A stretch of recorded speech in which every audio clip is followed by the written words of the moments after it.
the second effort is getting by his own running back, but he picks up a first down for the Jets, and they're moving the ball well on the ground. This is a passing team. 13-yard pickup for Durkin. We're going to run 30 and 30. First down at the 48-yard line. Again, it's Durkin. He almost lost the handle on the football. Did not have it placed in his hands well, but able to hold on as John Harris, with help from Dennis Boyd, able to bring him down at the Seattle 49-yard line. So an advance of 3, and it's a 2nd and 7 now for the Jets. Once again, I say, it appears that both of these teams are turning conservative.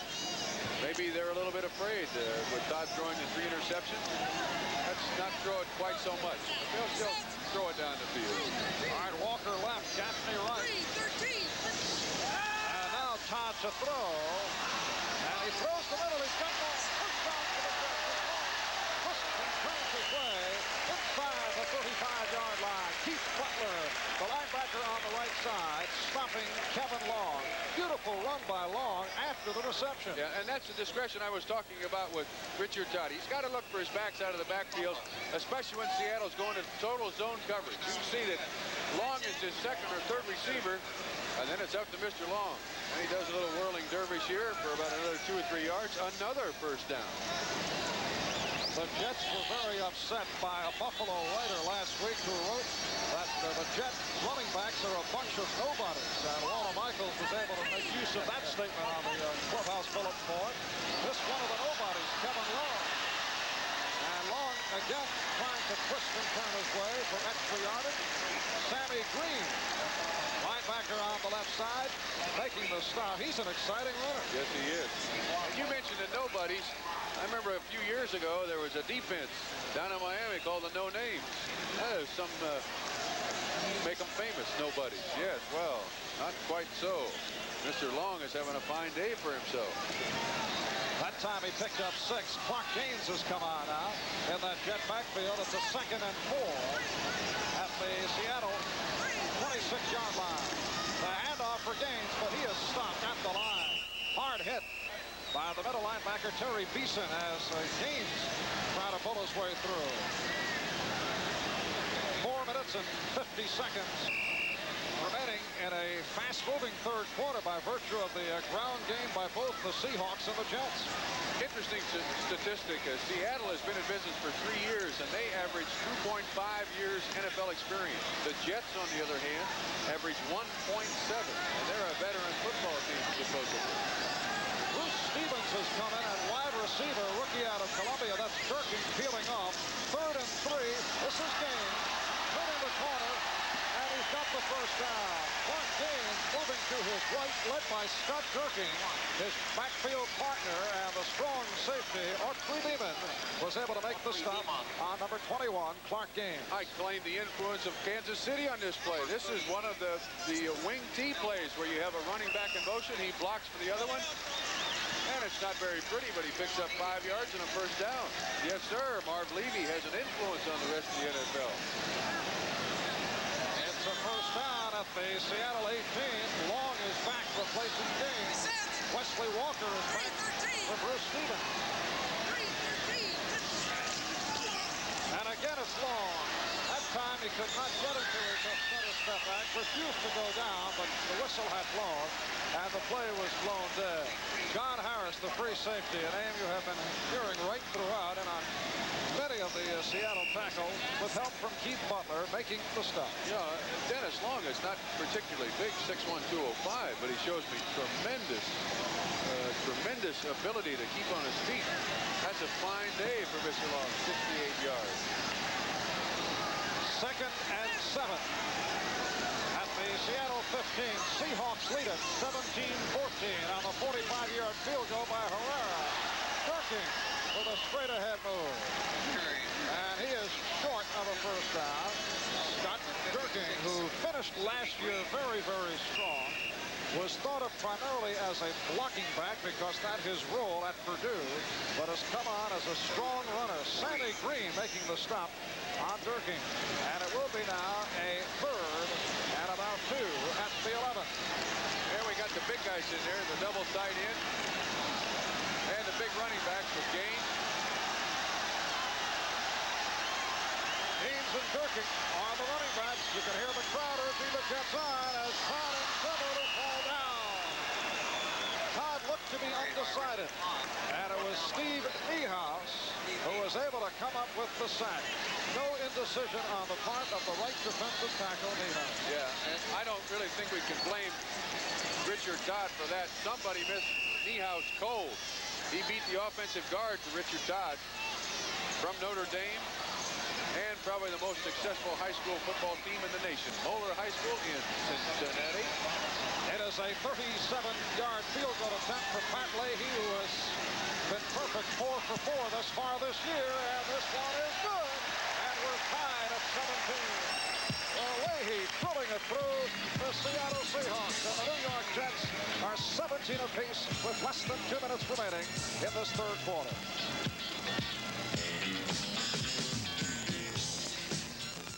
Next Saturday, it's down to the wire action as the surging Yankees try to knock off the Indians and the Bucks battle the Expos. Check local listings for the game in your area. For the New York Jets, 11 plays, 60 yards, consuming 6:27, and concluding with the 37-yard field goal by Pat Leahy, who is now 5 for 5 in the field goal department. This is Rufus Crawford. And Crawford with an opening, nearly able to break through. Just shy of the 35-yard line. He was tripped up with Reggie Grant, backup cornerback, making the stop.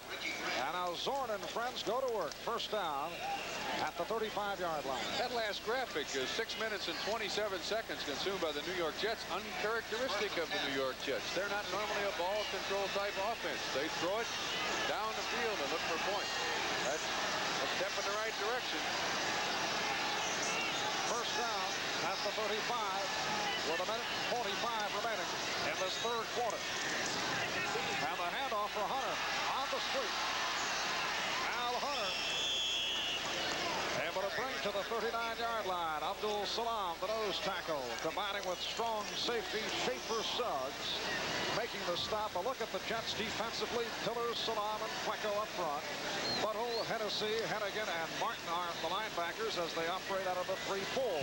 Jackson and Taylor at the corners, and Suggs and Owens are the deep men. 2nd and 6 now for Seattle at their 39-yard line. McCullum to the right, Largent left. Hunter and Sims are the running backs. And Zorn to throw. Full rush. He's got the screen. He hits Rabel. Rabel with a blocker. Not able to pick up the first down. He's run out by Taylor. That was a tight end screen. All right, I like that. Rabel coming in there as the third wide receiver. There's a little confusion out there, but this is a fine play. The tight end is really unaccounted for. You see a little game there. The number 63 of the Jets. Unfortunately, Mr. Sims didn't give much help out there, and he only gained about 5 or 6 yards. Tight end screen, though, There's Steve Rabel, who has been a popular target today for Jim Zorn. Coming into today, had only 1 reception for 8 yards. This crowd is really juiced up. Once again, urging the Jet defense on. It's a 3rd and 4 for Seattle. High ball game at 17. And Zorn off the short setup. And he's got a first down. Beautiful catch made by number 84, Sam McCullum, who was able to cut back court and pick up the first down with 50 seconds remaining in this third quarter. Yes, the key phrase, come back for the football. Obviously, these two guys have spent an awful lot of time on this pattern. They've completed it about 5 or 6 times today, and there's really nothing a defensive back can do there because you cover him deep, and then he stops and comes straight back to the quarterback, just enough for the first down, easy completion. McCullum right, Largent left. Hunter and Sims are the running backs. Now Zorn off the play action, going for Hunter. Hunter covered by Buttle, number 51. Really a spectacular circus catch by Al Hunter. Yeah, it would have been a tough catch. And I think he should have caught that one. That wasn't too bad a pass there, Mr. Zorn. As you see the play coming in from Jerry Rome. Transmitted by Mr. Sawyer. As we go, what is it, 2nd down and 10? I think Hunter should have caught that one. Would have been close, but Buttle once again got his hand up there, made it hard for the receiver to see the ball. Hard John Yarno leading the club up. McCullum again right, and Larkin left. 2nd and 10 from the 47-yard line. Someone jumped, penalty marker down, as David Sims brings to the 48 in Jet territory. But you saw that motion in the line. And Gordon McConnor will provide the indication. Tie ball game at 17. Offside against the Jets. It looked to be Klecko. Well, I may have put the bad rap on Joe, but I think you could hear on our mic there the inflection in Zorn's voice, and it's part of football. Defensive coaches tell their defensive linemen, do not listen to the quarterback, look into the football. There is no excuse for being offsides, and Joe's got his head down there, not very happy. Well, that was so effective that Trumpy jumped offside up here on the boot. Marv Albert and Bob Trumpy from Shea Stadium in New York. Well, interesting stats on the penalty. Jets have been hard hit. 2 young teams, though. That's going to happen with a young team. All right, 2nd and 5 now. And again, it's Hunter. Brings inside the 45, short of a 1st down. Very close, but short. Big for Suggs. Able to stop Hunter, who tried to propel himself through a crowd. I just noticed something on the Jets defense. Normally the nose man in the 34 defense is inches away from the offensive center. The nose man for the Jets doesn't seem to be as tight on the center as I've seen other 34 defensive nose men be. I'm not sure if that's by design or if Abdul Salam. I think he's supposed to be up there a little tighter to the center, be right on him. And it's a 3rd and 1. And David Sims has got the 1st down and more. Sims down to the 20-yard line. A straight-ahead move with help, with Suggs and Taylor finally bringing Sims down. A big play for Seattle. And they ran right between Salam and Joe Klecko. Of course, you're going to try to run your offense at the linebackers in this 34 defense because they've got pass responsibility. Good blocking, good man-on-man blocking, right straight up the middle. Sims makes it easy. On a 31-yard run by Sims, this 3rd quarter has come to a close. We're tied at 17, and we'll be back in just a moment.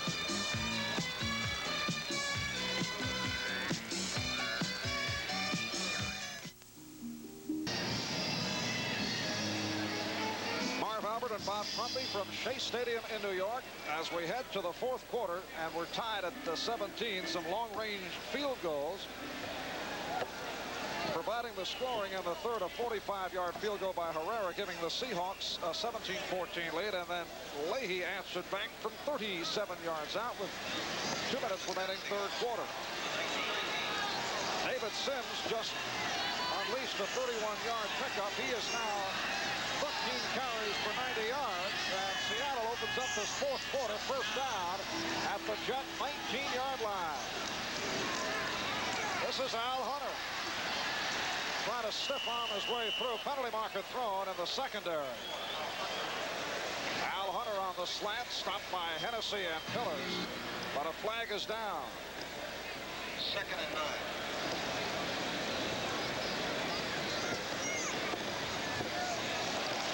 Holding against the Seattle Seahawks. That's illegal use of hands. That doesn't necessarily mean holding, but it may have been that the offensive receiver had his hand on somebody downfield. I'm not sure. I couldn't pick that up. We'll find out, though. A reminder, next Saturday afternoon, those red-hot New York Yankees going up against the Cleveland Indians in Cleveland.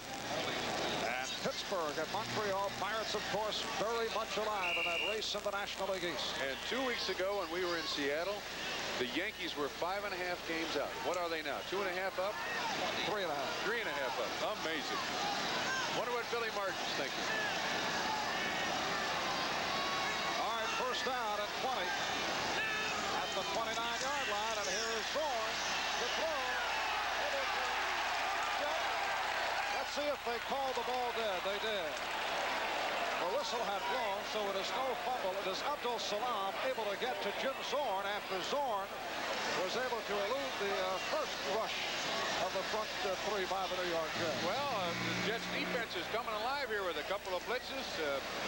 Let's see what the penalty's going to be. I thought it was face mask. Maybe it's holding.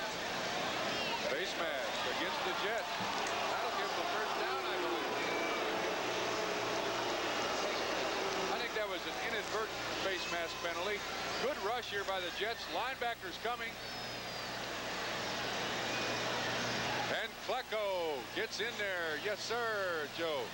And you see Abdul Salam just reaching out to grab the quarterback, as slippery as Zorn is, inadvertently grabs his face mask.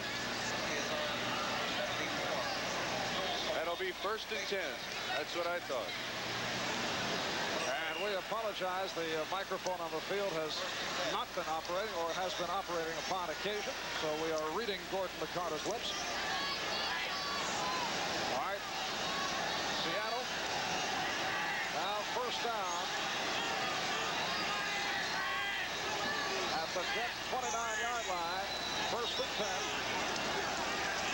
And Zorn on the handoff for Sims. Sims able to elude one Jet, then another. David Sims with a brilliant run. Suggs and Pillars finally bring him down, but I have a feeling that Walter Michaels will not be very pleased with the sloppy tackling of the Jets. Absolutely, and I didn't think the Statue of Liberty would work twice in one football game, but you're going to see the Statue of Liberty work twice very well in one football game. Good blocking, and it is sloppy tackling. Let's call it as it is. Should have been stopped back there. That was just a fine move. The Seahawks are rolling. Testament has come on now to combine with Hunter. First down at the Jet 17-yard line. He gave us for Testament, and he is stopped by a wall with Pillars, Salam, and Klecko, not allowing Testament to make his move. But it's going to be 1st down and 5 because the Jets were a little too anxious. Looked like an all-out blitz there. And they were caught over the line. Yes, sir, Coach Michaels. Very stern coach. Wants discipline on his football team. And that's something the Jets really haven't had in the last 5 or 6 years, discipline. And he's building from within. And he's a fine coach, and defensive-oriented, and has a great deal of faith in his players, and the players have a great deal of faith in him. This should be a nice relationship for the Jets and Walt Michaels for many years. Well, the Red Sox, who are trying to avert a Yankee sweep, lead the Yankees 1-0 in the 4th inning up at Yankee Stadium. And Gordon McConnor with the indication. Making for the first down.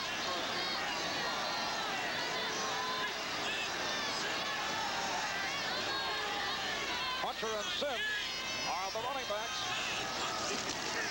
And the handoff for Sims. And Sims brings inside the 10-yard line. We'll have to wait and see where his forward progress was stopped. Schaefer Suggs in on the tackle along with the nose tackle Abdul Salam. Right here, let's pause briefly for station identification. This is the NBC Television Network. This is Channel 5, KING-TV, Seattle. Unfortunately, on that play, it appears that Steve August, first-round draft choice 2 years ago, is hurt badly. And that kept him out of the lineup last year with a bad ankle. And he's grabbing it again and will return after this.